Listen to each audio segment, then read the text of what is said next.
Hello friend, electrical life में आप सभी का स्वागत है। फ्रेंड्स, इस वीडियो में हम डिस्कस करेंगे यूपीपीसीएल जेई के लिए प्रैक्टिस सेट। ठीक है। और आपको पता है कि इस टाइम जो भी कोई भी जेई का एग्ज़ाम हो, यूपीपीसीएल जेई ले लो, एसएससी जेई ले लो या फिर कोई भी जेई का एग्ज़ाम ले लो आप, उसमें आप देखते हो कि क्वेश्चन का जो मतलब पैटर्न है ना, थोड़ा सा चेंज कर दिया गया है। थोड़ा सा क्वेश्चन में कंसेप्ट डाल दिया गया है। तो इसलिए अब क्या करना है आपको कि अब आपको पहले जैसे क्वेश्चन आते थे उनकी तैयारी तो करनी ही करनी है, साथ में आपको कॉन्सेप्ट भी बिल्डअप करना है और कुछ ऐसे क्वेश्चन को भी सॉल्व करना है जो कि देख के लगे कि यार ये नहीं बन सकता था। तो जब ऐसे क्वेश्चन मिलेंगे तो फिर आपका कॉन्सेप्ट बिल्डअप होगा। तो इस वीडियो में क्या अगले जो भी वीडियोस हमारे आएंगे लगभग सब में आपको ऐसे क्वेश्चन मिलेंगे जिसको देख के आपको लगेगा कि यार ये क्वेश्चन बन सकता है कि नहीं बनेगा, आपको कन्फ्यूज़न होगा उसमें। ठीक है, कुछ क्वेश्चन नॉर्मल मिलेंगे लेकिन कुछ क्वेश्चन अच्छे मिलेंगे आपको। ठीक है। तो चलिए देखिए, अगर इस टाइप के पीडीएफ्स आपको वगैरह चाहिए तो आप डिस्क्रिप्शन में लिंक है, वहाँ से डाउनलोड कर लीजिए। आराम से आप डाउनलोड कर सकते हो इजीली। जैसे एमसीक्यू आपको चाहिए, मतलब कि टारगेट मतलब एक्सपेक्टेड क्वेश्चन चाहिए कि पीसीएल जे में क्या क्या चीज़ें पूछी जा सकती हैं, और भी मान लो एमसीक्यू चाहिए, प्रैक्टिस सेट चाहिए, बहुत सी चीज़ें मिल जाएंगी। आप डिस्क्रिप्शन में लिंक है, वहाँ से डाउनलोड कर सकते हो। ठीक है। चलिए, अगर हम बात करें पहले क्वेश्चन की, तो पहला क्वेश्चन क्या है, what will happen if the supply terminal of DC shunt motor are interchanged. अब देखिए, ये क्वेश्चन पूछा गया है, ये क्वेश्चन प्रीवियस ईयर का है। ये एसएससी जेई में भी पूछा गया है, यूपीपीसीएल जेई में पूछा गया है। लगभग जितने भी डिपार्टमेंट में एग्ज़ाम होते हैं, किसी भी डिपार्टमेंट में, हर जगह ऐसा क्वेश्चन पूछा गया है। तो ऐसे क्वेश्चन में आपको दिक्कत नहीं आनी चाहिए। देखिए, सबसे पहली चीज़ मेरा क्या है कि आपको अपने प्रीवियस ईयर के क्वेश्चन इतने अच्छे से तैयार होने चाहिए कि अगर आपसे पूछ ले तो आप फिर उसमें कन्फ्यूज़न ना क्रिएट करो कि ये तो यार प्रीवियस ईयर में आया हुआ क्वेश्चन छूट जाए तो फिर क्या मतलब है। इसका मतलब आप अपने प्रीवियस ईयर की तैयारी नहीं अच्छी कर रहे हो। तो प्रीवियस ईयर के जितने भी क्वेश्चन आए हैं, चाहे जिस डिपार्टमेंट में, आपको तैयार होने चाहिए। लगभग आप समझिएगा कि 25% टेक्निकल पोर्शन में 25% आपके प्रीवियस ईयर ही पूछे जाते हैं। तो 25% अगर आपका आ जाता है तो आपके ठीक ठाक, मतलब लगभग आपके समझ जाइए कि 35-36 नंबर आपके आ जाएंगे। ठीक है, इसलिए प्रीवियस ईयर भी आपको तैयार ही करना है। तो देखिए, अब सबसे पहले अगर आप देखें तो आपसे पूछा है कि डीसी शंट मोटर में हम क्या करें, सप्लाई टर्मिनल को इंटरचेंज कर दें। ठीक है। अब देखिए, सबसे पहले शंट मोटर की अगर हम बात करें तो शंट मोटर है क्या एक्चुअल में। तो शंट मोटर की बात अगर करें तो एक ऐसा मोटर जिसकी आर्मेचर वाइंडिंग और फील्ड वाइंडिंग दोनों कैसे कनेक्टेड हों, पैरेलल में। तो क्लियर है, आप कॉल कर पा रहे हो, इस चीज़ को समझ पा रहे हो कि दो वाइंडिंग होती हैं डीसी मोटर में, एक होती है फील्ड, एक होती है आर्मेचर, और दोनों को हम कर देंगे पैरेलल में। तो हमारा कौन सा मोटर बन जाएगा, वो बन जाएगा शंट मोटर।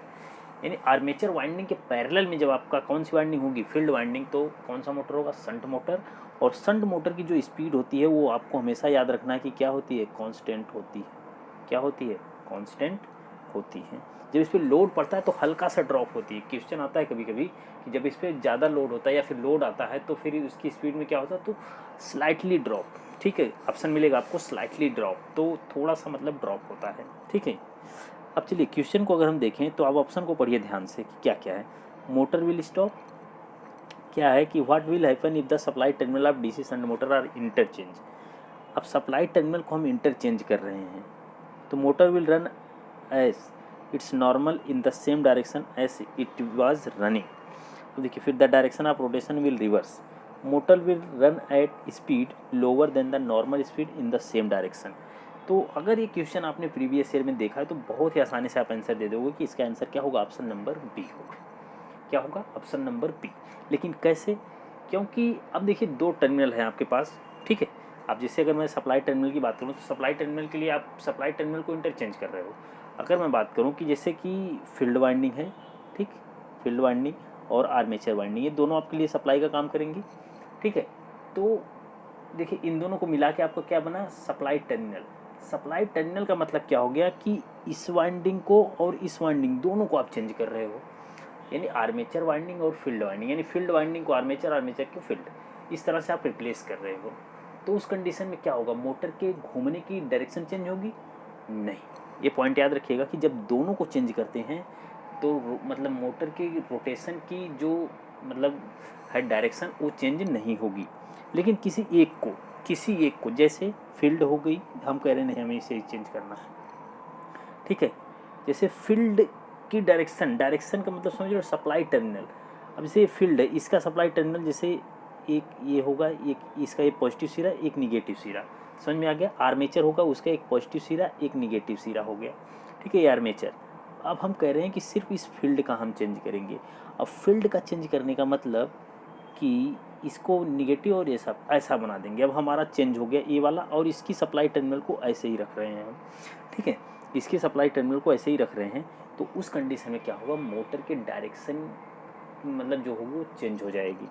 ठीक है, अगर इसको चेंज कर दो तब भी, या फिर इसको यही रहने दो, इसको चेंज कर दो तब भी चेंज हो जाएगी। तो दोनों केस में जब, अब देखो, अब फिर आप देखोगे कि अगर मैं इसको भी इसी तरीके से बना दूं ऐसे, तो फिर बताओ इस वाले फिगर में और इस वाले फिगर में आपको डिफरेंस क्या दिख रहा है? क्या डिफरेंस है? कुछ डिफरेंस है? सप्लाई टर्मिनल दोनों का अगर आप चेंज कर रहे हो तो फिर कुछ डिफरेंस नहीं होता भाई, फिर करंट आपको इतनी फ्लो होगी, सब कुछ वैसे ही हो रहा है, बस सप्लाई टर्मिनल ही तो बदल दिए हो, तो ऐसा तो कुछ नहीं है।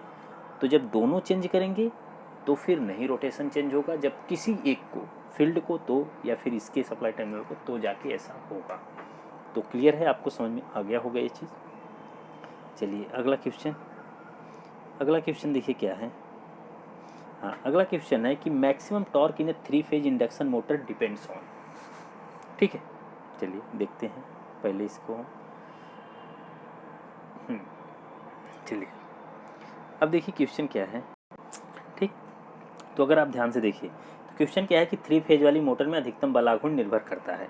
मैक्सिमम टॉर्क डिपेंड करता है किस पे? अब यहाँ पे इम्पोर्टेंट है कि आपको फॉर्मूला पता होना चाहिए, क्योंकि इंडक्शन मोटर है। देखिए मैं आपको बता देता हूँ, इंडक्शन मोटर में आप टॉर्क बहुत अच्छे से पढ़िएगा, स्लिप वगैरह अच्छे से रीड करके जाइएगा। ठीक है, squirrel cage, phase wound rotor, इन सब का कंसेप्ट, और double squirrel cage, deep bar, इन सब का कंसेप्ट बहुत अच्छे से पढ़ के जाइएगा, क्योंकि क्वेश्चन यहाँ से बहुत पूछा जाता है। तो आपको बहुत ज़्यादा टाइम नहीं लगेगा अगर आप रिवाइज ही करना है, क्योंकि अब आपको तो इतना पता है कि हमें इतना पढ़ना है। तो ये सब चीज़ें आप ना प्लीज़ यार, मतलब कि स्किप मत कीजिएगा कि चलो पढ़ लेंगे, ऐसा नहीं करना। इसको ज़रूर पढ़ के जाइएगा, बहुत बार आता है यहाँ से क्वेश्चन। ठीक है, तो चलिए अब देखिए, मैक्सिमम बल आघूर्ण जो है डिपेंड किस पे करता है? Square of the supply voltage, frequency, rotor inductive reactance, या फिर ऑल ऑफ दी एबव। तो ऑप्शन जो करेक्ट होगा वो होगा ऑल ऑफ दी एबव। अब देखिए इसका हम फॉर्मूला देख लेते हैं। देखिए कि 3 फेज प्रेरण मोटर में अधिकतम बल आघूर्ण निर्भर करता है किस पर? मतलब कि square of voltage, frequency, rotor प्रेरक प्रतिघात पर, 3 चीज़ पर। तो आप देखेंगे कि आप जब भी फॉर्मूला देखेंगे तो आपको याद होगा कि, याद नहीं कर पा रहा हूँ मैं थोड़ा सा, तो आप याद करने की कोशिश करोगे तो फॉर्मूला आपका कुछ इस तरीके से होता है, टी मैक्स बराबर के एस सी, मतलब एस ई टू का square upon R two square plus X two का स्क्वायर, कुछ इस तरीके का फॉर्मूला आपका होता है। ठीक है, तो यहाँ से आप देखेंगे स्लिप पे भी डिपेंड करता है ये। ठीक है, ये मतलब कि ये नहीं रहता के एस। अब एस जो होता है ये मतलब अगर हम चाहें तो इसको बदल, और फिर ये R two plus X two का स्क्वायर। और जब हम मैक्सिमम टॉर्क करते हैं तो जनरली फॉर्मूला आपका यही होता है, लेकिन जब हम मैक्सिमम टॉर्क की बात करते हैं तो मैक्सिमम टॉर्क में आप देखोगे कि जो आर टू होता है ये बराबर हो जाता है किसके? एक्स टू के। यानी कि मैक्सिमम टॉर्क हमारा रजिस्टेंस पर डिपेंड ही नहीं करता। क्वेश्चन में कभी आपसे पूछा जा सकता है ये कि जो मैक्सिमम टॉर्क है वो रेजिस्टेंस पे डिपेंड ही नहीं करता है, वो सिर्फ किस पे? रिएक्टेंस पे डिपेंड करता है। ठीक है, जो कि रोटर का प्रतिघात है। अब रोटर का प्रतिघात है तो उसका कुछ ना कुछ फ्रिक्वेंसी होगी। ठीक है, तो उस पर भी वो डिपेंड करता है। तो ये सब चीज़ें हैं जिसको आपको जानना है। अब ये सब चीज़ें आपको पढ़ना, इसलिए मैं कह रहा हूँ कि ये सब चीज़ें आप पढ़ लीजिएगा, क्योंकि बहुत ही इंपॉर्टेंट है। ठीक है, चलिए अगला क्वेश्चन हम देख लेते हैं। अगला क्वेश्चन है कि over headline are generally use. तो ओवर हेड लाइन जो है जनरली यूज की जाती है किस चीज़ की? कॉपर कंडक्टर की, all aluminium conductors, ACSR conductor, none of this. ये बहुत ही आसान क्वेश्चन है कि ये किसकी बनी होती है? ACSR कंडक्टर की बनी होती है। किसका? ACSR conductor. तो कितने लोगों को इसका फुल फॉर्म पता है? फुल फॉर्म पता है इसका क्या होता है? Aluminium conductor steel reinforced, aluminium conductor steel reinforced. ठीक है, तो आपको ये पता होगा। चलिए बढ़िया है, अगला क्वेश्चन देखते हैं। अब चलिए ये बताइए, बढ़िया क्वेश्चन है आपका, बताइए क्या है कि the instrumentation amplifier are used principally to amplify signal from which of the following. यानी निम्नलिखित में से किसके संकेत यानी सिग्नल को परिवर्तित करने के लिए मुख्यतः माप यंत्र इंस्ट्रूमेंटेशन प्रवर्धक का उपयोग किया जाता है? Transducer, active filter, chopper, DA converter, मतलब डिजिटल टू एनालॉग कन्वर्टर। तो क्या होगा अब बताइए। अब देखिए, अगर मैं इस चीज़ की बात करूँ तो ये बहुत ही बेसिक सा क्वेश्चन है, बहुत ही बेसिक सा क्वेश्चन है। अगर आपने अपना मतलब डिप्लोमा जब पढ़ रहे होंगे ना, तो उस टाइम में आप जो इलेक्ट्रिकल मेजरमेंट वाला चैप्टर है ना, इलेक्ट्रिकल मेजरमेंट वाली जो बुक होती है आपकी डिप्लोमा में जो मिलती है, उसका लास्ट चैप्टर आप पढ़ेंगे तो यही चीज़ आपको मिलेगा, जहाँ पे आपको ट्रांसड्यूसर वगैरह मिलते हैं। अब ट्रांसड्यूसर क्या है कि एक प्रकार की ऊर्जा को दूसरे प्रकार की ऊर्जा में कन्वर्ट करता है, तो ये ट्रांसड्यूसर होता है। तो ट्रांसड्यूसर जो काम करता है, क्या करता है, instrumentation amplifier are use principally to amplify signal from which of the following. ठीक है, ये क्या करता है कि किसके मतलब संकेत को प्रदर्शित करने के लिए मुख्यतः मापदंड मतलब किसका उपयोग किया जाता है, तो ट्रांसड्यूसर का उपयोग किया जाता है। ठीक है, आप समझ रहे होंगे कि निम्नलिखित में से किसके संकेत को परिवर्तित करने के लिए मुख्यतः, ठीक है, यानी किसके मतलब कि सिग्नल को परिवर्तित करने के मुख्यतः प्रवर्धक का मतलब किस प्रवर्धक का इस्तेमाल किया जाता है, तो ट्रांसड्यूसर का इस्तेमाल होता है किसी भी सिग्नल को परिवर्तित करने के लिए। ठीक है, एक प्रकार की ऊर्जा को दूसरे प्रकार की ऊर्जा में यह कन्वर्ट करता है। ठीक है, चलिए अगला क्वेश्चन अब बताइए। ये भी देखिए बढ़िया क्वेश्चन है, चलिए बताइए अब। Low frequency operation of AC series motor in traction application. अब बताइए, बढ़िया क्वेश्चन है। अब ट्रैक्शन एप्लीकेशन में पूछा है आपसे कैसा है low frequency operation AC series motor. अब इसको आपको बताना है, तो बताइए क्या होगा। ऑप्शन आपके सामने दिख रहा है, ठीक है, तो बताइए क्या होगा। अगर आप ध्यान से देखिए, फ्रीक्वेंसी कैसी रखी गई है, लो रखी गई है, यानी बात की जा रही है लो फ्रीक्वेंसी पे। ठीक है, कैसी फ्रीक्वेंसी पे, लो फ्रीक्वेंसी पे। अगर फ्रीक्वेंसी लो है, ठीक है, फ्रीक्वेंसी कैसी है, लो है, तो इसका मतलब है, देखिए एसी सीरीज मोटर की अगर हम बात करेंगे, ठीक है, फ्रीक्वेंसी को आपने क्या कर दिया, लो कर दिया, तो एक्सेल जो होता है ये डायरेक्ट प्रोपोर्शनल होता है किसके, फ्रीक्वेंसी के। अगर फ्रीक्वेंसी लो हो गई तो इसका मतलब एक्सेल लो हो जाएगा। अगर एक्सेल लो हो गया तो इसका मतलब जेड बराबर होता है under root R square plus XL का स्क्वायर। अगर एक्सेल लो हो गया तो इसका मतलब जेड लो हो जाएगा। अब जेड लो हो गया, देखिए ध्यान समझिएगा, जेड क्या हो गया, लो हो गया, जेड लो हो गया, तो इसका मतलब है कि जेड लो हो गया तो इसका मतलब क्या है, यानी कि रेजिस्टेंस कम है, यानी कि ओवरऑल इम्पीडेंस कम है। अगर इम्पीडेंस कम हो गया तो इसका मतलब है कि आई स्क्वायर जेड, यानी कि जो लॉस दे रहा था, जो क्या दे रहा था, लॉस दे रहा था, वो आपका क्या हो जाएगा, लो हो जाएगा।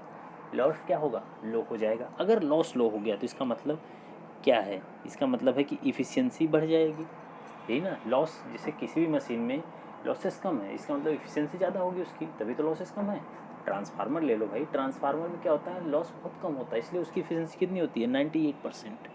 उसकी इफिशियंसी कितनी होती है, 98%। ठीक है, तो इसलिए तो इफिशियंसी इंप्रूव होगी, पहली चीज़ तो। कम्यूटेशन प्रोसेस, अब देखिए अगर इफिशियंसी इंप्रूव हो रही है तो आप ध्यान से समझिएगा कि जब आप लॉस को कम कर दे रहे हो, इसका मतलब है कि कम्यूटेशन मतलब कि जो होगा वो प्रॉपर होगा, यानी वह भी इम्प्रूव होगा। अब कम्यूटेशन अगर आपका इम्प्रूव हो रहा है, ध्यान समझिएगा, कम्यूटेशन आपका क्या हो रहा है, इम्प्रूव हो रहा है। ठीक है, कम्यूटेशन इम्प्रूव हो रहा है, इसका मतलब है कि कम्यूटेशन इम्प्रूव हो रहा है, कम्यूटेशन इम्प्रूव हो रहा है। दूसरा क्या है, पावर फैक्टर। तो पावर फैक्टर जो होता है हमारा क्या होता है, कॉस फाई। ठीक है, अगर ध्यान से आप देखिए तो पावर फैक्टर को हम क्या लिखते हैं, कॉस फाई, कॉस फाई। तो कॉस फाई बराबर क्या होता है, आर बाई जेड। तो आर जेड, अब जेड क्या है, जेड में अगर आपने हमने देखा कि अंडर रूट आर स्क्वायर, ठीक है, प्लस एक्सेल स्क्वायर। अगर एक्सेल आपका बहुत कम है, मान लीजिए बहुत ज़्यादा कम है, तो उस कंडीशन में क्या होगा कि जेड लगभग बराबर होगा किसके, आर के। मान लो ज़्यादा तो मतलब एकदम नहीं हो, मतलब कि बराबर ही हो जाएगा, थोड़ा बहुत क्या रहेगा कि लगभग ये जो आर होगा, मतलब यहाँ पे जो जेड होगा वो 0.9 मान लो, 0.8 मान लो, ऐसा कुछ होगा।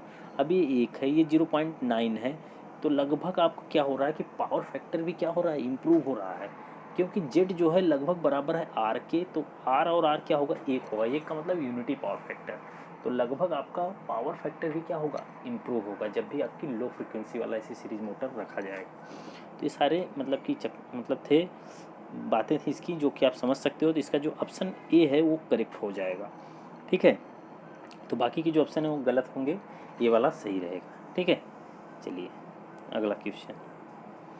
अब देखिए अगला क्वेश्चन क्या है कि an electric current flow through the conductor shown in the figure below, what are the effect of the current passing through it. अब देखिए, अब एक आपको चित्र दिया गया है। अब इस चित्र से कह रहा है कि करंट आपकी फ्लो हो रही है, तो फिर कौन सा इफेक्ट आपका देगी, जो करंट फ्लो हो रही है वो कैसा इफेक्ट देगी। तो ऑप्शन देखिए ध्यान से आप और बताइए क्या होगी।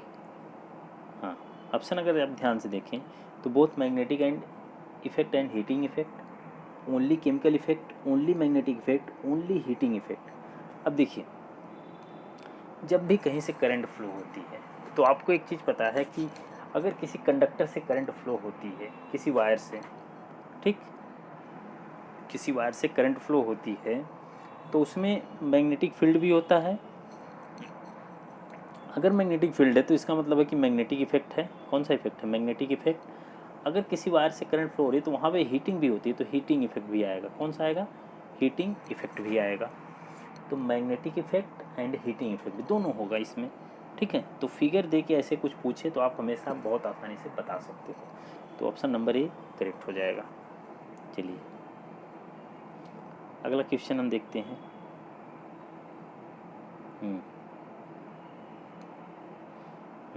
देखिए, what is done to reduce the effect of fringing in a capacitor type transducer.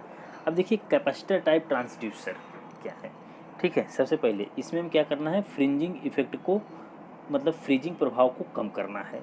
अब क्या कारण है कि हम कैसे फ्रीजिंग प्रभाव को कम करेंगे, ध्यान से आप देखिए कि कैपेसिटर टाइप ट्रांसड्यूसर। तो पहली बात, कैपेसिटर टाइप ट्रांसड्यूसर क्या है, एक्टिव ट्रांसड्यूसर है कि पैसिव है, पहले तो यही आपको क्लियर होना चाहिए कि एक्टिव है कि पैसिव है। तो आपको दिमाग में आएगा कि यार ये एक्टिव तो हो नहीं सकता, क्योंकि जो कैपेसिटर है वो तो एक्टिव एलिमेंट है नहीं, वो पैसिव एलिमेंट है। तो इसलिए ट्रांसड्यूसर कौन सा होगा, पैसिव ट्रांसड्यूसर होगा। एक्टिव में कौन आता है, LVDT। कौन सा आता है, LVDT, ठीक है। चलिए तो देखिए इसका ऑप्शन क्या है, फ्रिंजिंग इफेक्ट को हम कम कैसे करेंगे। देखिए, the transducer is shielded and the shield is kept a ground potential. Transducer को शिल्ड किया जाता है और शिल्ड को भू विभव पर रखा जाता है। A guard ring is provided and is kept at ground potential. अच्छा, सबसे पहली चीज़ तो ये देखिए जो फ्रिंजिंग है, फ्रिंजिंग का मतलब क्या है कि जैसे कोई प्रभाव है। जैसे मैं एक चीज़ का एग्जांपल लेके आपको बता रहा हूँ कि जैसे आपको पता होगा कि कुछ फ्लक्स है, ठीक है, जैसे कुछ चीज़ें हैं यहाँ पे, ठीक है। अब कुछ फ्लक्स जो होंगे यहाँ से पास होंगे, आपको इतना जो यूज हो रहे हैं, लेकिन कुछ फ्लक्स ऐसे होंगे जो यूज नहीं होंगे, जो वेस्ट, जो किसी काम लायक नहीं है, उसको हम बोलते हैं फ्रिंजिंग। उसको क्या बोलते हैं, फ्रिंजिंग, ठीक है। तो फ्रिंजिंग जो कैपेसिटिव ट्रांसड्यूसर है, यानी कि कुछ ऐसे पार्ट देखो, जैसे कुछ ऐसा जो कैपेसिटिव ट्रांसड्यूसर है, बेसिकली वो पोटेंशियल के लिए हम बात कर रहे हैं कि क्या कैपेसिटर का मतलब क्या है, किस फॉर्म में एनर्जी को स्टोर करता है। ये स्टोर करता है आपका कैपेसिटर मतलब कि वोल्टेज के फॉर्म में, ठीक है। तो इसलिए इसमें हम कैपेसिटर मतलब वोल्टेज की बात कर रहे हैं कि the transducer is shielded and the shielded is kept at ground potential. ये guard ring is provided and kept is ground potential. उसके बाद क्या है कि the transistor is shielded and shield is kept at the same potential at the moving plate. उसके बाद fourth option क्या है, फोर्थ ऑप्शन है ये guard ring is provided and is kept at the same potential as the moving plate. देखिए आपको करना है आंसर क्या होगा इसका। तो देखिए, जब भी हमको फ्रिंजिंग के इफेक्ट को कम करना होता है कैपेसिटिव टाइप ट्रांसड्यूसर में, देखिए ट्रांसड्यूसर से इतना अच्छा क्वेश्चन आता नहीं है, लेकिन आप फिर भी जानते रहो क्योंकि पूछने का कोई है, कहीं से भी पूछ सकता है। तो ये क्या होगा कि guard ring is provided and capped eight ground potential, यानी ये गार्ड रिंग प्रदान किया जाता है और उसे भू विभव यानी ग्राउंड पोटेंशियल पर रखा जाता है, ठीक है, उसे ग्राउंड पोटेंशियल पर रखा जाता है। चलिए चलिए अगला क्वेश्चन क्या है, देखिए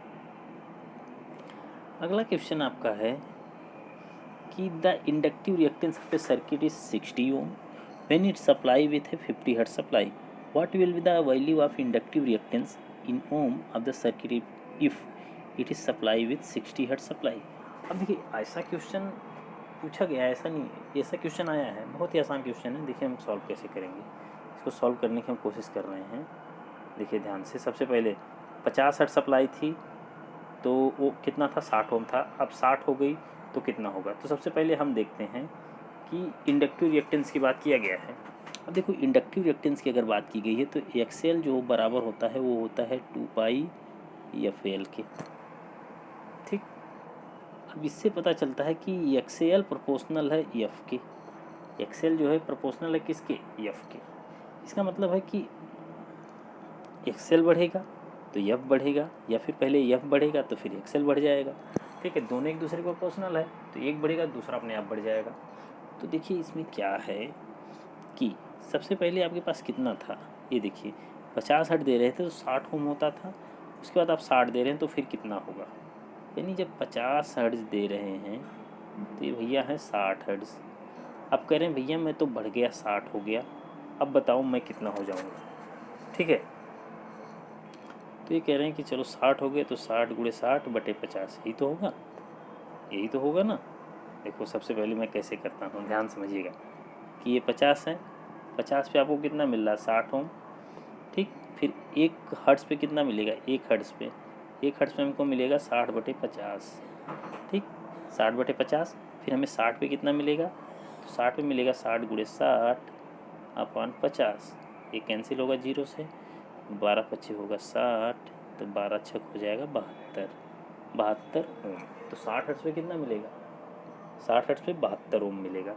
ठीक है, 60 हर्ट्ज पे कितना मिलेगा, 72 ओम। तो ऑप्शन देख सकते हो, ऑप्शन नंबर ए सही हो जाएगा। ऑप्शन नंबर ए क्या होगा, सही हो जाएगा। नहीं तो आप ऐसे नहीं करना चाहते तो आप तो इस तरीके से भी कर सकते हो, ये फॉर्मूला आपको पता होना चाहिए। देखो इसमें बहुत बड़ी बात थोड़ी ना है, एक्स से L1 मान लीजिए, फिर एक करिए 2 पाई F1L, एक XL2 मान लीजिए, दूसरा करिए 2 पाई F2L। ये सब कॉमन है, इन सबको काट दो, इन सबसे मतलब नहीं है। XL1 कितना दिया है, 60 है, F1 कितना है, 50, दोनों एक दूसरे के बटे कर देंगे हम अपान। XL2 आपसे पूछा ही है, ये बटे में 60 कर देंगे तो ये कैंसिल हो जाएगा। तो फिर ये जाएगा 6 36, तो कितना होगा 360 बटे 5, तब भी कितना आएगा, 72 ही आएगा। ठीक है, तो वो थोड़ा शॉर्ट मेथड था, वो अगर मैथमेटिक्स वगैरह आप पढ़े रहे होंगे तो वो बहुत शॉर्ट मेथड था, आप वहाँ से डायरेक्टली सॉल्व कर सकते थे। ठीक है, तो इसका करेक्ट आंसर कितना होगा, ऑप्शन नंबर ए। चलिए अगला क्वेश्चन क्या है कि field copper losses are constant in DC motors. यानी डीसी मोटर में तांबर कॉपर से नियत होता है। अब बताइए किस में, अब बताइए किस में, यानी फील्ड कॉपर लॉस। अब देखिए कॉपर लॉस की अगर हम बात करें तो कॉपर लॉस वह लॉस होता है जो कि बेसिकली मतलब कि कॉपर लॉस एक ऐसा लॉस है जो कि वेरिएबल होता है। कैसा लॉस है, वेरिएबल होता है। लेकिन अगर किसी ऐसी वाइंडिंग में हो रहा है जो वाइंडिंग फिक्स है, जिसमें करंट का मतलब आना फिक्स है, तो वहाँ पे जब ये लॉस होगी तो वो भी फिक्स होगी। तो आपको पता है कि डीसी मोटर्स, जितनी भी डीसी मोटर्स हैं, डीसी मोटर्स में अगर हम बात करें जैसे सीरीज मोटर है, सीरीज मोटर, ठीक है ध्यान से सुनिएगा, सीरीज मोटर। तो सीरीज मोटर अगर है तो सीरीज मोटर में आप देखोगे कि फील्ड वाइंडिंग और आर्मेचर वाइंडिंग दोनों सीरीज में है। तो अगर दोनों सीरीज में है तो इसका मतलब है कि सीरीज में होने से इनको फ़ायदा नहीं है, क्योंकि जो करंट यानी आई ए जो होगी वही करंट आई एफ होगी, यानी फील्ड करंट और आर्मेचर करंट सेम होगा, फील्ड करंट और आर्मेचर करंट सेम होगा। इसलिए जब भी आपका लोड बदलेगा यानी कि आर्मेचर करंट बदलेगी, इसका मतलब फिर फील्ड करंट भी बदल जाएगी। तो इस कंडीशन में आप देख रहे हो कि फील्ड हो चाहे आर्मेचर हो, उसमें जो वाइंडिंग है और उसमें जो कॉपर लॉस होगा, सी यू लॉस वो कांस्टेंट नहीं रह पाएगा। क्यों, क्योंकि कॉपर लॉस का मतलब होता है कि आई ए स्क्वायर आर, ठीक है, आई ए स्क्वायर आर। अब इसको फिक्स करने का मतलब है कि करंट को फिक्स करें हम। ये तो हमारा फिक्स है, रेजिस्टेंस कोई भी वाइंडिंग आपने बना दिया उसका रेजिस्टेंस फिक्स होगा, ऐसा नहीं को बदलता रहेगा, वेरिएबल थोड़ी वाइंडिंग है, वाइंडिंग तो फिक्स ना आपने बनाई है। तो उस कंडीशन में आपको फोकस करना है कि आपके करंट को फिक्स रखना है। अब आपके करंट फिक्स रखने के लिए अगर आप देखेंगे कि अगर आपका संट मोटर है, संट मोटर का मतलब कौन सा मोटर, जिसकी फील्ड वाइंडिंग और आर्मेचर वाइंडिंग वो दोनों एक दूसरे के पैरेलल में हो, तो उस कंडीशन में हम देखते हैं कि जो फील्ड वाइंडिंग है उस वाइंडिंग का इस्तेमाल हम केवल फ्लक्स डेवलपमेंट के लिए करते हैं। ठीक, वैसे भी फील्ड वाइंडिंग का काम क्या है? फ्लक्स को डेवलप करने के लिए। आर्मेचर वाइंडिंग ईएमएफ को डेवलप करने के लिए होती है, यही तो आप पढ़े हो। तो ये फ्लक्स को डेवलप करेगी, लेकिन इसमें जो मतलब कि फील्ड करंट होगी, फील्ड करंट ये होगी फिक्स। कैसी होगी? फिक्स्ड होगी। अगर ये करंट फिक्स्ड है तो सिंपल सी बात है कि अगर ये करंट फिक्स है तो इसमें जो लॉसेस होंगी, कॉपर लॉसेस, वो फिक्स होंगी। तो कौन सा मशीन है वो शंट मशीन, यानी कि शंट, यानी डीसी शंट मोटर में फील्ड ताम मतलब कॉपर लॉस, वैसे भी फील्ड देखो बोल दिया है, तो फील्ड में जो आपका शंट है वो क्या होगा, उसमें लॉस मतलब कि नियत रहेगा, कांस्टेंट रहेगा। चलिए देखिए अगला क्वेश्चन क्या है। अगला क्वेश्चन आपका है कि in a synchronous motor the armature current has higher value for, यानी तुल्यकाली मोटर में किसके लिए आर्मेचर धारा के उच्च मान होते हैं? High excitation only, low excitation only, both high and low excitation only. ठीक है, फिर देखिए ऑप्शन नन ऑफ दिस। चलिए अब आपको करना है, मतलब कि आपको बताना है, अब भी इसमें फैसला करना है। 3 ऑप्शन है तो इसमें कौन सा सही होगा, फैसला करके बताओ। अब देखिए समझिए कि हैज हायर वैल्यू फॉर, यानी तुल्यकाली मोटर में उन्हें किसके लिए आर्मेचर धारा के मान उच्च होते हैं। एक बार आप हाई एक्साइटेशन देखो, एक बार लो एक्साइटेशन देखो। देखो अगर आपने, मैं थोड़ा सा एक चीज़ आपको बता देता हूँ, अगर आपने वो पढ़ा होगा ना तो माय गॉड आपको बड़ा जल्दी आ जाएगा। आपने पढ़ा होगा वी कर्व। क्या पढ़ा होगा? वी कर्व पढ़ा होगा ना, सिंक्रोनस मोटर में ही है वी कर्व। अच्छा, वी कर्व खींचा किसके बीच में जाता है? तो आप याद करने की कोशिश करो, वी कर्व किसके बीच में खींचा जाता है? आई ए और आई एफ, आई ए और आई एफ। और इन्वर्स वी कर्व किस में खींचा जाता है? आई एफ और कॉस फाई, यही तो होता है। ध्यान से देख लेना, कहीं ऐसा ना हो आई ए और कॉस फाई में खींचा जाता हो। तो कमेंट सेक्शन में इस चीज़ को जरूर बताना कि आई एफ और कॉस फाई में होता है कि आई ए और कॉस फाई में होता है। कन्फ्यूज़न हो जाता है एग्ज़ाम में, इसलिए कह रहा हूँ, ध्यान से देख के जाइएगा एग्ज़ाम में। ठीक है, चलिए तो अगर आप वी कर्व देखोगे तो वी कर्व आप कुछ ऐसा देख रहे हो, वी कर्व कुछ ऐसा देख रहे हो। ये क्या है आपका? ये आपका अंडर एक्साइटेशन है। कौन सा एक्साइटेशन है? अंडर। और ये कौन सा? ये आपका हाई है या फिर ओवर एक्साइटेशन जिसको बोलते हो। ठीक है, देखो अंडर मतलब लो एक्साइटेशन, ओवर मतलब हाई एक्साइटेशन। ये जो आपका ये वाला पोर्शन है ये आपका होता है नॉर्मल एक्साइटेशन। तो भाई मेरे अगर वी कर्व से आप देखो, ध्यान से देखो, पूरा यहाँ टच नहीं रहता है, मैं टच करती हूँ लेकिन टच नहीं रहता फिगर में। ठीक है, तो यहाँ देखिए आप अंडर एक्साइटेशन यानी लो एक्साइटेशन पे ये ऊपर है ना, इसका मतलब यहाँ पे कुछ वैल्यू होगी, कुछ ऐसे होगी। फिर नॉर्मल में वैल्यू यहाँ तक है। ठीक है, नॉर्मल में वैल्यू यहाँ तक है। फिर आप देख रहे हो कि हाई जा रहा तो फिर वैल्यू बढ़ रही है। इसका मतलब है कि आर्मेचर करंट का मान कब कब अधिक होता है? तो अंडर यानी लो एक्साइटेशन और हाई एक्साइटेशन दोनों में होता है। ठीक है, तो आपको समझ में आ गया होगा, तो ऑप्शन नंबर सी जो होगा करेक्ट हो जाएगा। चलिए अगला क्वेश्चन क्या है कि the bedding of a cable consist of, जो बेडिंग होती केबल की वो किसकी मतलब बनी होती है? जूट की, हैसन क्लॉथ की, both jute and hessian cloth, none of this. तो ये भी बहुत आसान क्वेश्चन है, ये किसकी बनी होती है? जूट या हैसन क्लॉथ की बनी होती है। ठीक है, तो केबल को बहुत ही अच्छे से रीड करके जाएगा। एक वीडियोस मेरी पड़ी होगी केबल के ऊपर ही, सिर्फ केबल के ऊपर ही है, तो एक बार सर्च कर लेना। ठीक है, या फिर कहीं से भी आप पढ़ लेना केबल के बारे में, क्योंकि इसमें ज़्यादा बड़े लंबे टॉपिक्स नहीं होते। इसमें सिर्फ कंडक्ट, देखिए इसमें 2-3 चीज़ें ही ऐसे हम पढ़ते हैं कि सबसे पहले क्या क्या इसमें होता है और उसका क्या क्या काम होता है। तो आप पढ़ते हैं तो सबसे पहले आपको कंडक्टर, सबसे अंदर वाली सतह कंडक्टर, फिर इंसुलेटर। ठीक है, इंसुलेशन लगा रहता है जो कि कंडक्टर्स को अलग करता है।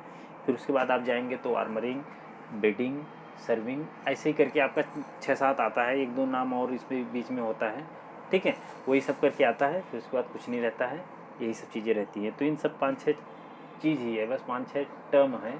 आप उसको एक बार पढ़ लीजिएगा, एग्ज़ाम में आपको बहुत फ़ायदा करेगा, क्योंकि एग्ज़ाम में आपसे यहाँ से क्वेश्चन पूछा जा सकता है।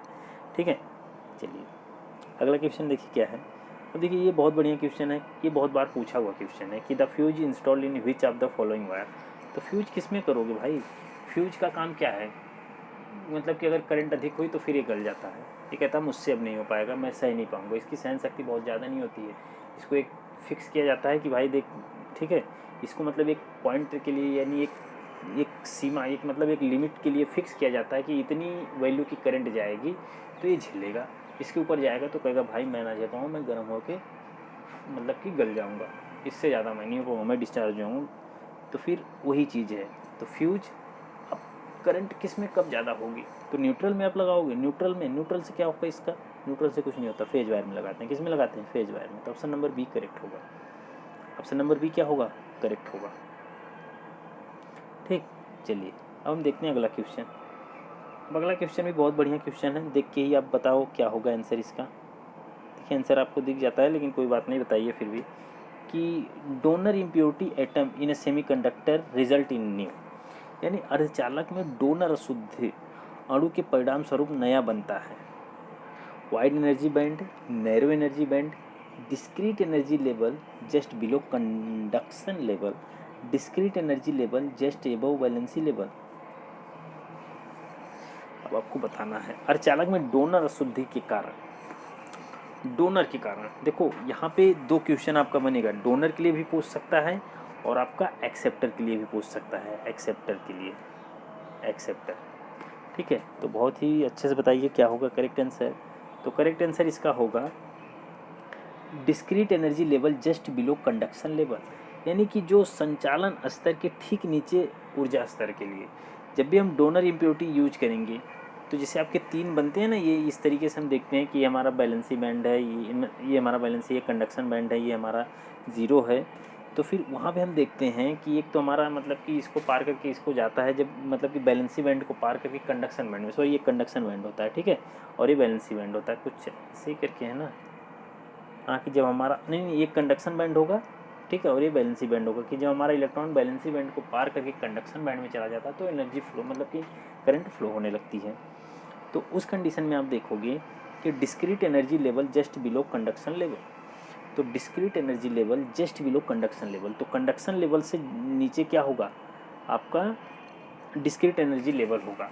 और ये जब मतलब कि एक्सेप्टर की बात होगी तो फिर discrete energy level just above valency level, तो फिर ये वाला ऑप्शन सही हो जाएगा। तो आपके दो क्वेश्चन यहाँ से तैयार हो गए, बहुत सही। चलिए अगला क्वेश्चन देखते हैं। अब चलिए अगला क्वेश्चन बताइए आप क्या होगा। अगला क्वेश्चन है कि which of one of the expression satisfies the condition for maximum power transfer theorem. अब देखिए, आप ये देखिए ध्यान से, चार ऑप्शन आपको दिख रहे होंगे, अब कौन सा सही है। अब देखो मैं नहीं कहता कि सब लोग ऐसा ही सोचते होंगे, लेकिन मेरा इसमें मानना एक है कि इसमें सब बच्चों की तो बात नहीं कर रहा हूँ, लेकिन बहुत बच्चे इसमें बी मार के आएंगे, जेड बराबर आर एल, ठीक है, ये मार के आ जाएंगे। नहीं तो जेड बराबर आर एस, ये मार के आ सकते हैं मे बी, ठीक। अगर ऑप्शन रहता है यहाँ पे आर एल ले दिया है, यहाँ पे ऑप्शन अगर आर एस कर देता तो मे बी ये मार के आ सकते हैं, ये वाला ऑप्शन। देखिए क्यों ऐसा सोचेंगे, क्योंकि इनको ये लगता है कि सोर्स रेजिस्टेंस, ठीक है, नॉर्मली मैं नहीं कहता सब बच्चों की बात है ये, जिनको आ रहा है उनकी अच्छी बात है, देखो उनको पता है, कंसेप्ट पूरा पता है।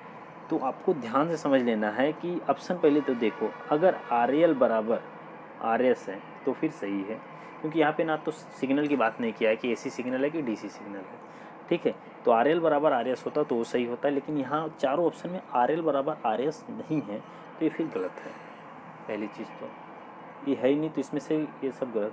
लेकिन जब एसी की हम बात करते हैं तो वहाँ पे तो हम देखते हैं कि जेड एल जो होता है वो जेड एस के कंजुगेट के बराबर होता है, यही तो पढ़ते हो आप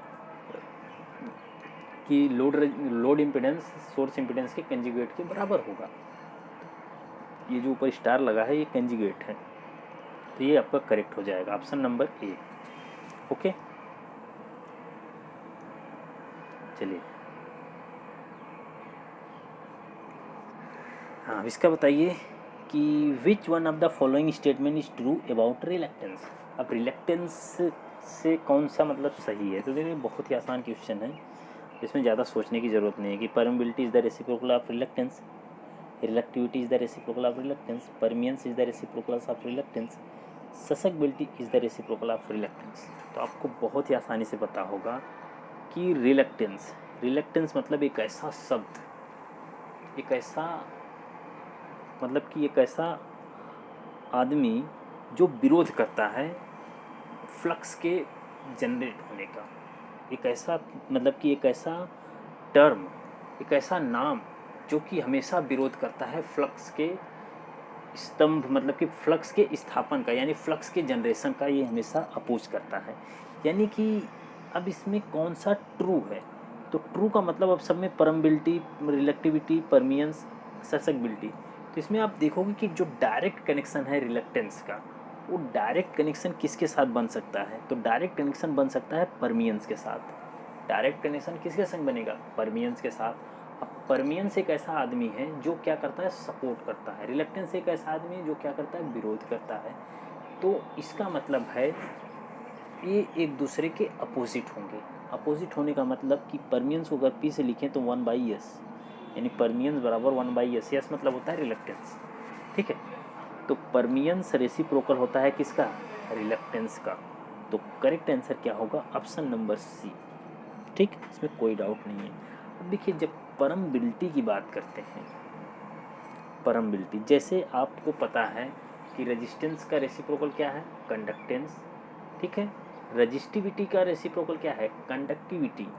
उसी तरह से रिलेक्टिविटी एक शब्द आएगा, उसका जो रेसिप्रोकल होगा वो क्या होगा, वो होगा परमिबिलिटी। परमिबिलिटी मतलब परमिशन देना, रिलेक्टिविटी मतलब रोकना, सीधा सीधा समझो, ऐसा हो गया बस, ठीक है। अब देखिए तो क्या है कि अगतिशीलता प्रतिष्ठम्भ की विलोद होती है, ठीक है। तो तथा चुंबकीय फ्लक्स के विकास, डेवलप में सहायता प्रदान करती है। यह विद्युत परिपथ की चालकता के समान होता है। इसका इकाई वेबर प्रति एम्पियर या हेनरी होती है। बहुत इंपॉर्टेंट है एक चीज़, अब आप ध्यान से देखिएगा कि परमियंस की यूनिट क्या होती है, बहुत बार पूछा जाता है, क्या होती है, वेबर पर एम्पियर। वेबर पर एम्पियर आप इसको निकाल सकते हो, क्योंकि आपको पता है, आपको मैंने फॉर्मूले बता दिए हैं ना, क्योंकि मैग्नेटिक सर्किट का 2-3 वीडियोस मैंने डाला, उसमें देखना है सारी चीज़ें कवर की हुई हैं। तो जैसे रिलेक्टेंस क्या होता है, एम एफ अपान फाई। तो जब रेसिप्रोकल है पी, तो पी बराबर क्या होगा, फाई अपान एम एफ, यही तो होगा। तो फाई वेबर पर ये क्या है, एम्पियर टर्न, एम मतलब क्या है, एम्पियर टर्न।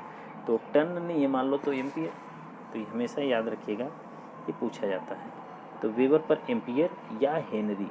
तो परमियंस की यूनिट क्या होती है, हेनरी भी होती है, ये बहुत इंपॉर्टेंट है, याद रखिएगा।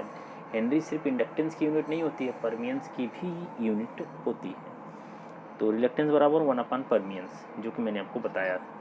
चलिए तो उस तरीके से, अच्छा हाँ एक चीज़ और, यहाँ पे रिलेक्टेंस का फॉर्मूला है, जिस तरह से R बराबर रो L/A होता है, उसी तरीके से L/A तो ये यहाँ भी रहता है, लेकिन यहाँ पे जो परमिबिलिटी है, जैसे ये क्या है आपकी रजिस्टिविटी, तो ये परमिबिलिटी को हम 1/μ0μr से डिनोट करते हैं यहाँ पे, ठीक है। चलिए तो देखिए चुंबकीय परिपथ की लंबाई मीटर में, ये परिनालिका का अनुप्रस्थ क्षेत्रफल, ठीक है। ये जो यल है ये लंबाई है, ये जो एरिया है ये क्षेत्र मतलब कि क्रॉस सेक्शनल एरिया है, ठीक है। और उसके बाद जो हम ये μ0 है, μ0 क्या है आपकी, निर्वात की चुंबकशीलता, जिसका मान 4 पाई × 10⁻⁻7 होता है, ये फिक्स होता है। उसके बाद जो रिलेटिव परमिबिलिटी होती है, रिलेटिव परमिबिलिटी ये डिपेंड करती है मीडियम के ऊपर कि कौन सा मीडियम आप यूज़ कर रहे हो, एयर या फिर आपका कैसा मीडियम है। तो एयर वगैरह के लिए इसकी वैल्यू कितनी होती है, 1 होती है। ये सब चीज़ें हैं ये आपको याद रखना है, ठीक।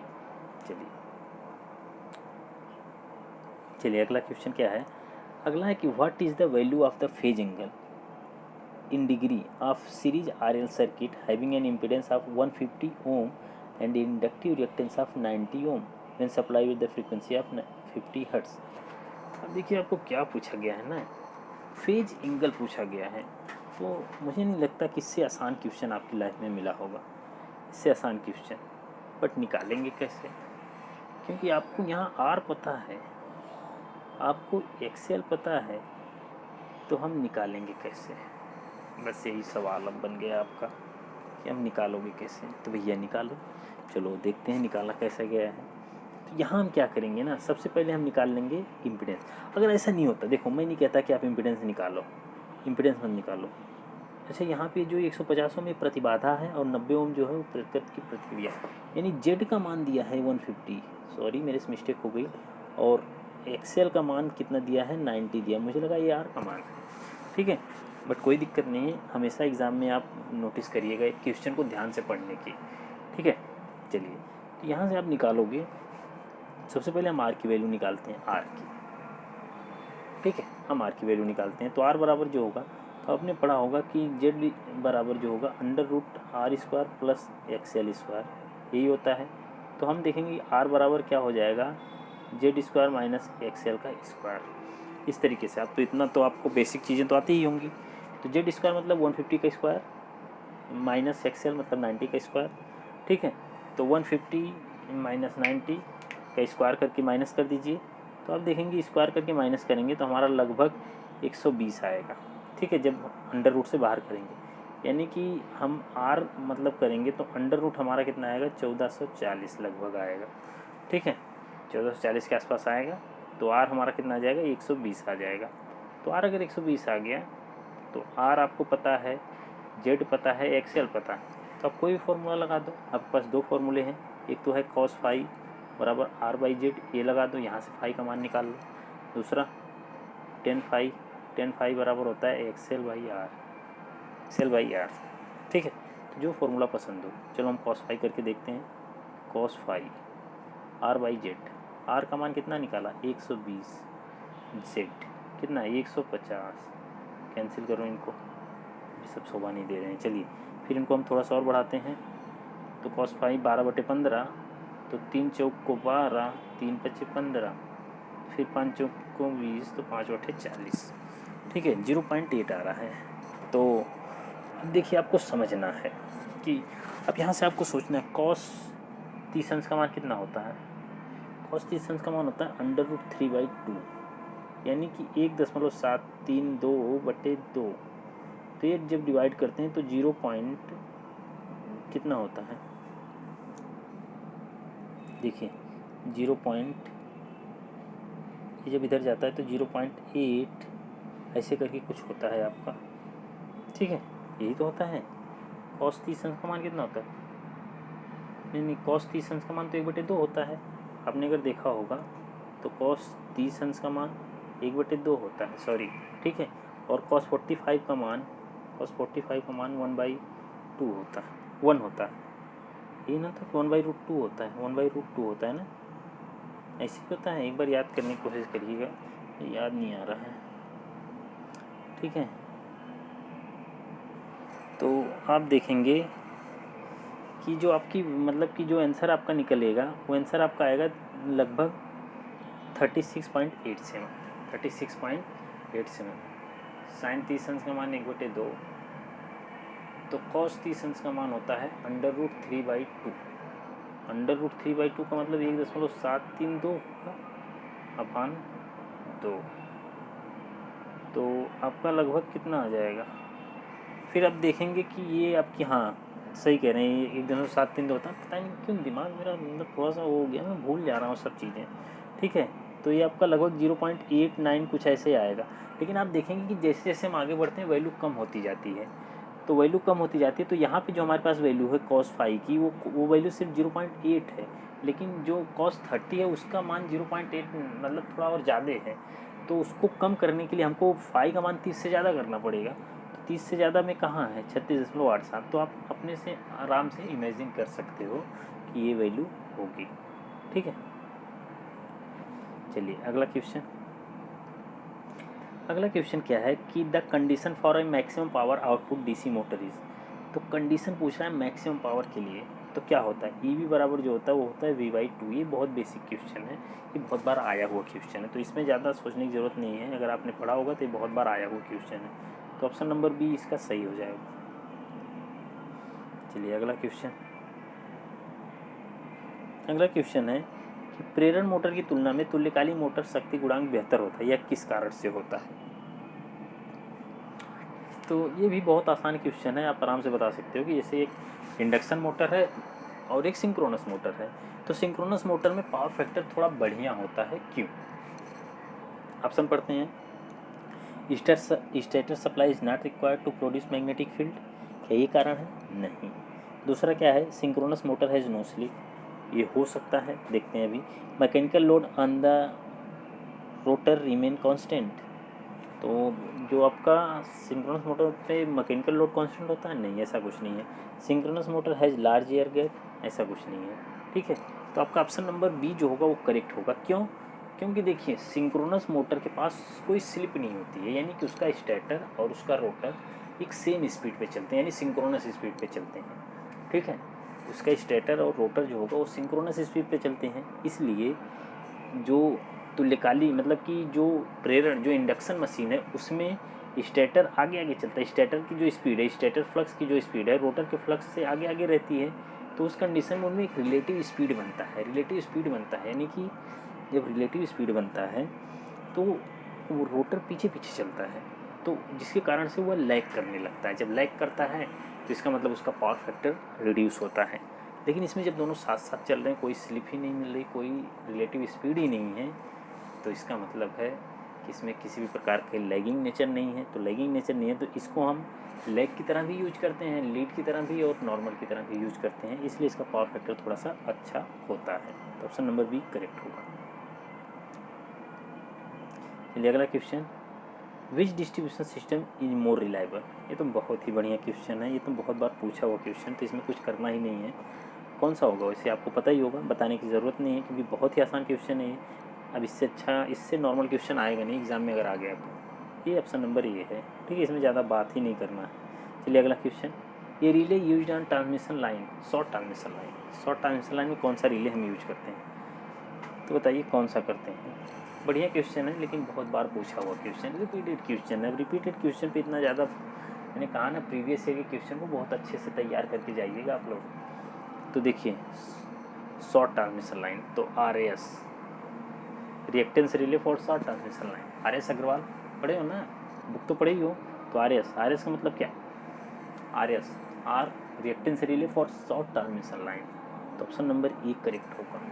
दूसरा महू रिले है ना, तो आप देखो पढ़ते हो ML, कोई कहीं दवाई लेने गए, भाई इसको इतने ml का पिलाना, किसी बच्चे की दवाई को कहेगा इतने ml में पिलाना इसको। ठीक है, ml, M का मतलब महो, L का मतलब लॉन्ग ट्रांसमिशन लाइन। कौन सी लाइन, लॉन्ग ट्रांसमिशन लाइन। तो बढ़िया है ना RS ML। ठीक है, तो RS ML, तो Mhow relay long transmission line के लिए, रिएक्टेंस रिले शॉर्ट ट्रांसमिशन के लिए। उसके बाद बच गए भैया इम्पिडेंस रिले, ये किसके लिए, ये कहेंगे कि चलो भैया इनको मीडियम के लिए डाल दो, इम्पिडेंस मतलब मीडियम के लिए डाल दो इनको। ठीक है, तो ये इसकी ये क्वेश्चन था इसका। चलिए अगला क्वेश्चन देख लेते हैं हम। अगला क्वेश्चन क्या है कि in case of full wave rectifier the ripple factor is, तो फुल वेव रेक्टिफायर के केस में रिपल फैक्टर कितना होता है आपको यही बताना है। तो कितना होता है, 0.48 होता है। 0.48, ये देखो रटने की मतलब कि याद करने की बात है, इसमें कुछ निकालना नहीं है। हाँ रिपल फैक्टर पूछे तो रिपल फैक्टर क्या होता है कि जब हम AC को DC में कन्वर्ट करते हैं तो जो DC कन्वर्ट होता है वो पूरी तरह से DC में नहीं कन्वर्ट होता, उसमें कुछ ना कुछ क्या रहता है, रिपल रह जाता है, रिपल। तो उसी फैक्टर को हम क्या बोलते हैं, रिपल फैक्टर। यानी कि AC का DC में कन्वर्ट करने पर जो AC के कंपोनेंट रह जाते हैं उन्हीं को हम क्या बोलते हैं, रिपल बोलते हैं। यानी उसके लिए जो फैक्टर है वो क्या होगा, रिपल फैक्टर होगा। रिपल फैक्टर को रिड्यूस करने के लिए यानी ख़त्म करने के लिए हम लोग किसका इस्तेमाल करते हैं, फ़िल्टर का। किसका, फ़िल्टर का। और सबसे बेस्ट फ़िल्टर कौन सा हम पढ़ते हैं, पाई फ़िल्टर। ध्यान से इलेक्ट्रॉनिक्स पढ़ लेना, पहले ही चैप्टर में है ये। ठीक है, चलिए देखिए रिपल फैक्टर फॉर्मूला आपको दे दिया गया है, IAC² माइनस IDC² अपन IDC²। ठीक है, या फिर IAC² अपन IDC² -1, ये अंडर रूट में है। बहुत इंपॉर्टेंट है, फॉर्मूला याद कर लीजिएगा, कभी कभी पूछा जाता है। ठीक है, तो आप देखेंगे निकाल के तो आपका जो रिपल फैक्टर आएगा वो 0.48 आएगा, 0.48 के आसपास आएगा। ठीक है, तो ये है। चलिए अगला क्वेश्चन। अगला क्वेश्चन है कि the closed path made by the combination of several branch of the network is called. In network में कई शाखाओं के संयोजन द्वारा बनाए गए बंद मार्ग को क्या कहा जाता है। तो कई ठो मतलब आप देखिए, अगर आप ध्यान से देखें, ठीक है, कई ठो आपने बना दिया बॉक्स, ये लो भैया मैंने ये बना दिया, ऐसे बना दिया, ऐसे बना दिया, ऐसे। अब इसको हम क्या बोलेंगे बीच में, ये क्या है, ये लूप है। आप तो आराम से कह सकते हो क्या है, लूप है ना, कि हमने इसको बंद कर दिया, ये क्या है, ये लूप है। तो ऑप्शन नंबर सी करेक्ट हो जाएगा। ऑप्शन नंबर सी जो होगा वो करेक्ट हो जाएगा। तो आज की वीडियो को इतना ही करते हैं। नेक्स्ट वीडियो में हम ऐसे ही इंपॉर्टेंट क्वेश्चन को लेके आएंगे। चैनल को सब्सक्राइब करना ना भूलें, शेयर करना ना भूलें, और जो भी आपके मतलब कि हों आप ज़रूर कमेंट सेक्शन में पूछिए, आपको मज़ा आएगा और अपनी तैयारी पे ध्यान देते रहिएगा। ठीक है।